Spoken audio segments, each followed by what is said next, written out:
What up everyone, and today I'm going to be showing you and talk to you about the Samsung Galaxy S8. Woohoo! Stay tuned for this one.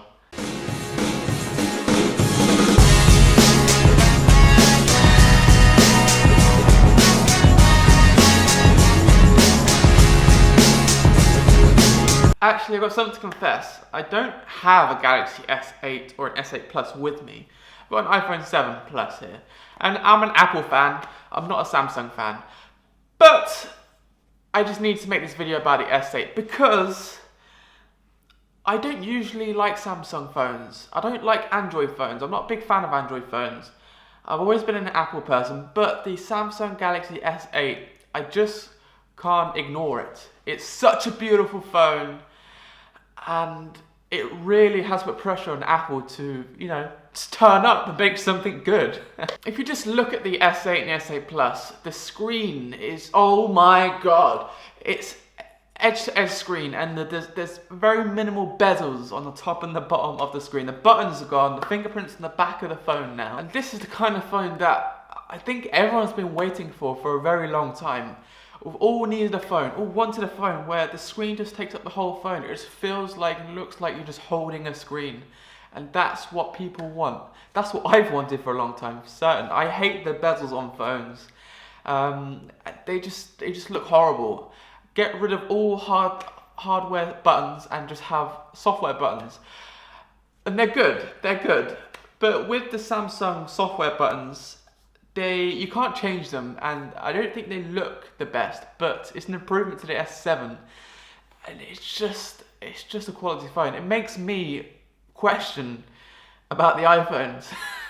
It makes me want to think about changing from an Apple iPhone 7 Plus to a Galaxy S8, but the only reason why I'm not going to do that is because of the software. If you could have Apple software on a Samsung phone, I would buy a Samsung today. But I think a lot of Apple customers, a lot of Apple iPhone users can't ignore the Samsung S8. And I think Samsung have done a really good job now. When it comes out at the end of April, I think a lot of Apple users will make the jump from iPhone to Samsung. I won't personally, but I'm really excited to see how Apple fight back in this one. Because this year is the 10th anniversary of the Apple iPhone, so I'm hoping that Apple are going to release something special, and whatever they announce, I want that screen. I want that S8 screen on an iPhone. The screen is beautiful, the camera's as good as always, there's no buttons, the fingerprint scanner's on the back now, which is not the best place to put it, because for the S8 Plus especially, it's going to be out of reach for most people to really get that in one hand. But the screen resolution is phenomenal. You can't see the pixels. It's just a great phone. And what can I say?